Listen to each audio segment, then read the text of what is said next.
California. I love this state and all the parts that make us home. Here, freedom is a right for all, not a privilege for some.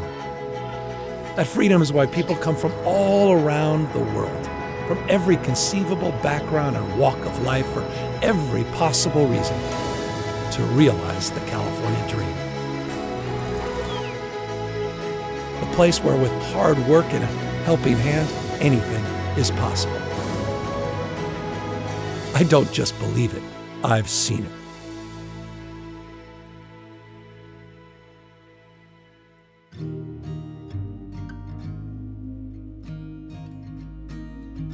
Take Lauren and Rochelle. They lead City of Refuge, a community-centered organization in Sacramento that offers safe homes for women and children, youth programs, as well as employment development for people who have fallen on hard times and need a second chance. It's easy to get lost along the way. We often can just assume that problems are too complicated and it's too difficult for people to come from them, but I think that people really are looking for an opportunity for transformation. I really think that people find family here. It's not just a program. It's not just a place to live. It's not just four walls. It's really a place to become who they were always meant to be, who they were from the beginning. And I think life begins to change. I think the family that they may have felt like they lost, they really find here. Lauren and Rochelle have a simple slogan, one that drives the work they do each and every day. Return dignity, restore lives, rebuild community. Those principles don't simply lead the work of this organization, they serve as a guidepost for our entire state.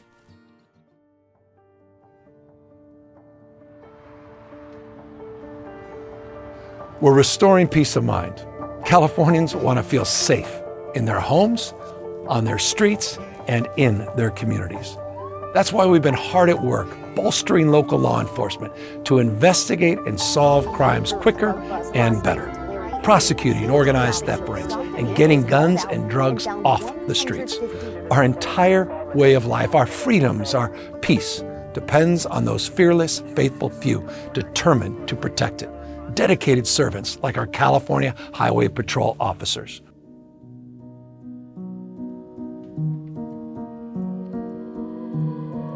And now we're taking the next step, restoring safety through justice by transforming our correctional system. 4 years ago, I closed San Quentin's death chamber doors, and we began to chart a new journey for justice.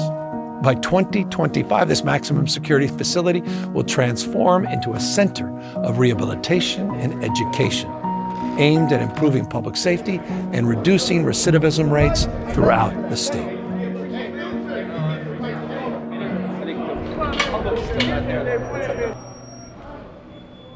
Doing an excellent job, man. I appreciate you. Thank you, man. Thank you, brother. We're all proud of you, man. Nice to see you, man. San Quentin has been transformative for my life.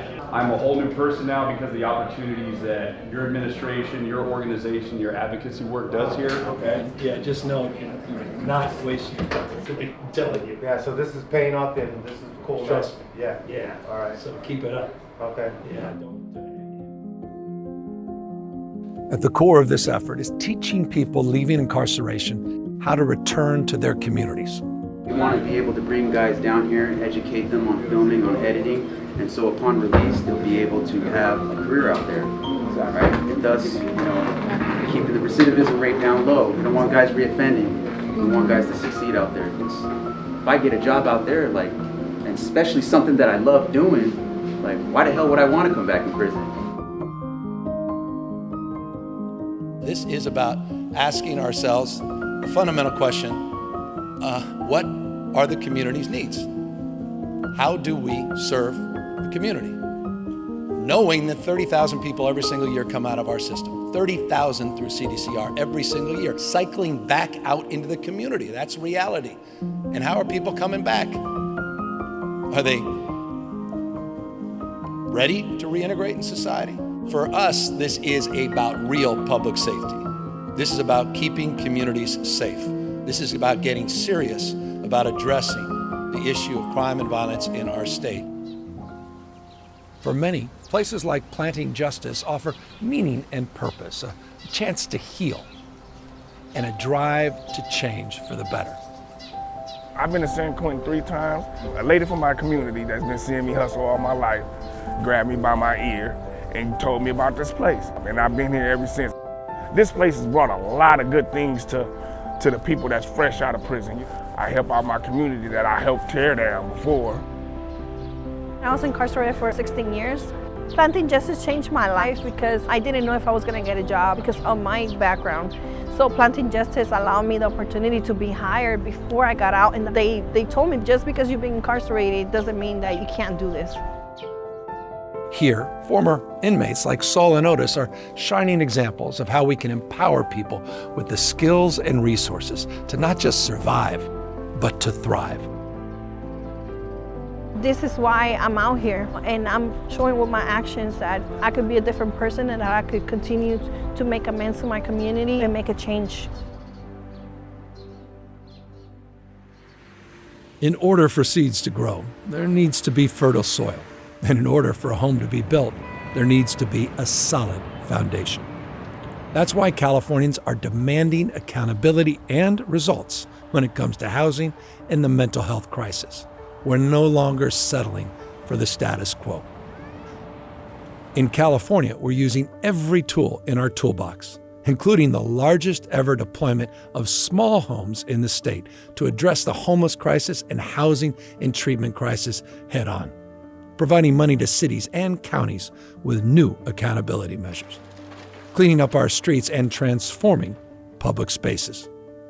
And we're building more housing faster, cutting red tape, holding cities accountable to providing their fair share. We have to take care of people that are unhoused. It's the 21st century, it's California. We have to get these folks into housing so we can provide them the services they most desperately need. Giving local governments more dollars than ever before to address this crisis, to ensure that our communities have access to affordable housing and pathways to a home. It has happened on our watch, and we need to meet this moment. HomeKey is a cornerstone of these efforts, and it's been a life-changing program for tens of thousands of individuals. I've met countless folks helped off the streets, like Lindsay, who was able to get her daughter Mia back from foster care. I am beyond grateful. But we recognize we have a lot more work to do, particularly reach people who need the help the most. For people like Anita and her son, these supports are critical. My son's name is Pharaoh, and he lives with a diagnosis of schizophrenia and substance use disorder. I used to walk the streets of San Diego looking for my son, and it's so distressing to see someone that you love, that you know they need services, but they don't even realize it.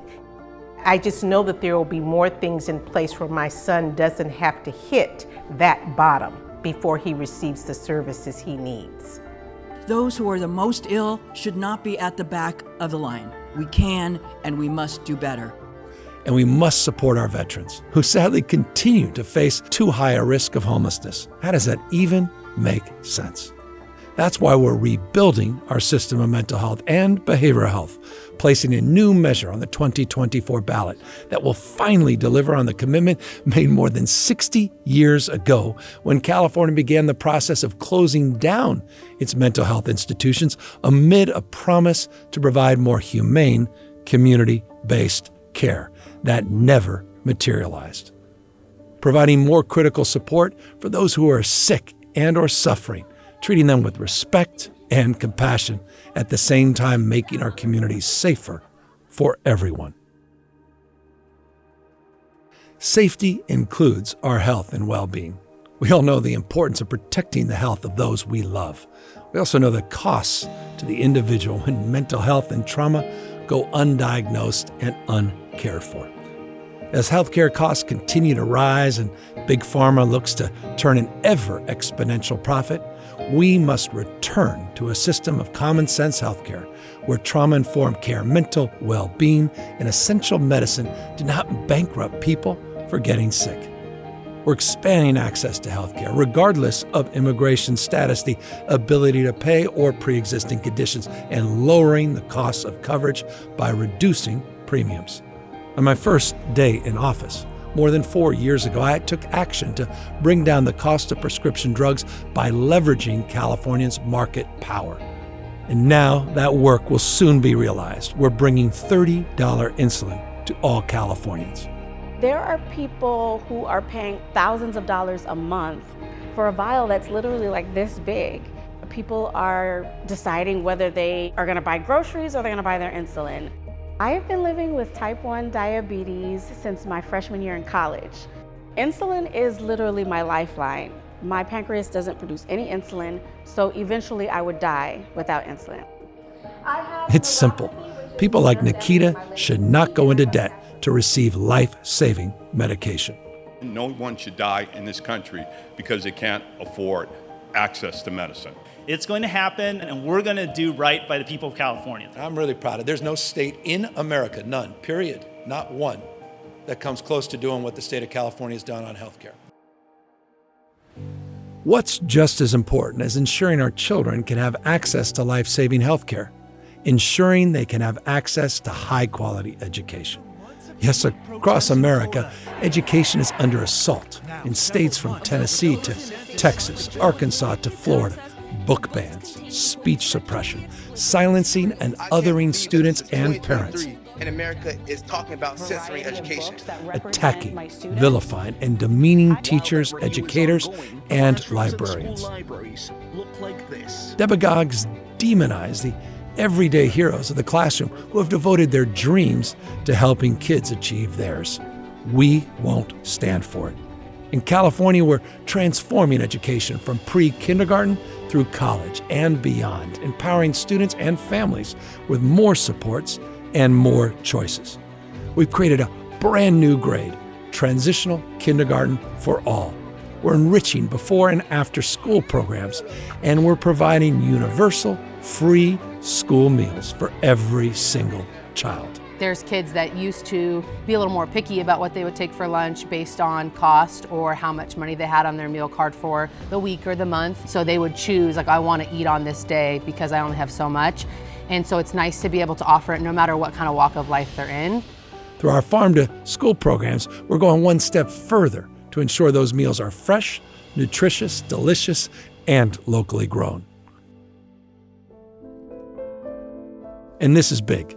Kids now have improved access to mental health programs in school.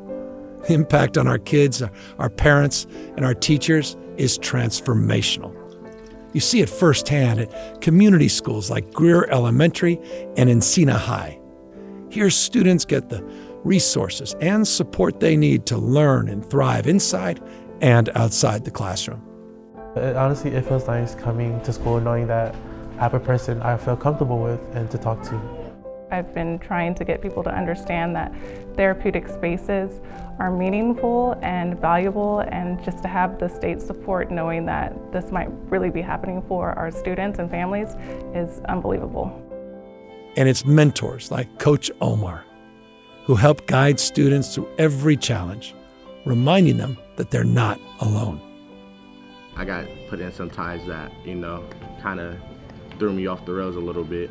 I had dealt with heavy anxiety from heavy depression because I'm the only child, so I didn't have siblings or nothing to talk to a lot. I really had to find myself again. It took me a while to open up to an adult. And the first adult I had to open up to was Coach Omar. Definitely making sure I stay on this right path. They always, when they come in the first time, they always think they're in trouble. And I said, it's me, it's Coach Omar, you're never in trouble. I said, sit down, relax, let's talk about what's happening. I'm not here to judge you, I'm just here to listen to you.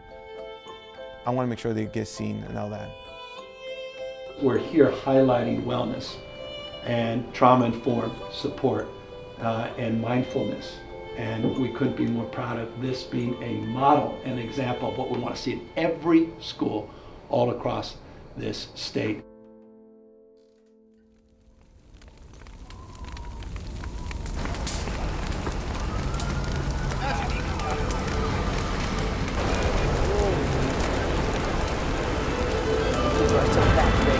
Likely be weeks before they can return home.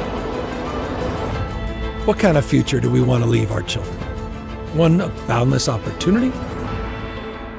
Or one of boundless hardship? The climate crisis is our call to action.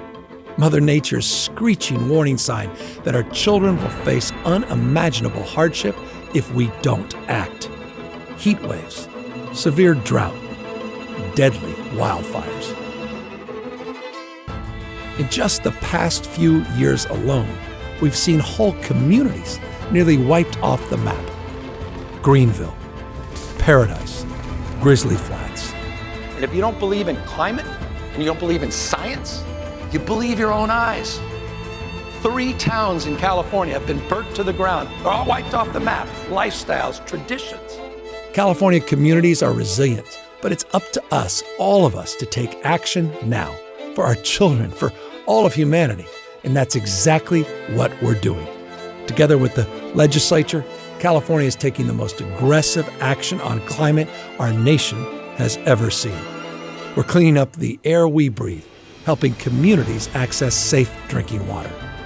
We're investing in wildfire resilience projects, including forest management, fuel breaks, and hardening infrastructure in high-risk communities. We're holding the big polluters accountable. And we're ushering a new era for clean energy. That's climate action done the California way. And California innovators are helping us lead. Take Planet Labs, where scientists are developing satellites to detect methane leaks from space so we could better tackle pollution here and across the globe. I was proud to celebrate when Tesla announced opening of a new global headquarters for research and development right here in its state of birth, bringing hundreds of jobs and a vote of confidence in California's continued position as the tip of the spear of green tech and innovation.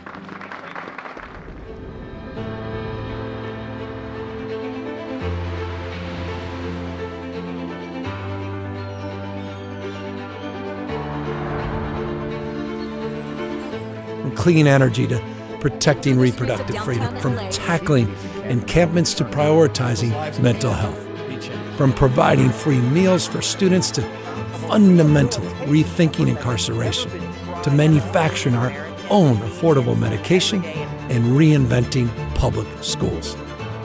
My optimism in California has not wavered. California is leading the way. Let us continue to work together to make the California dream achievable for every child, regardless of their immigration status, for all who call our great state home.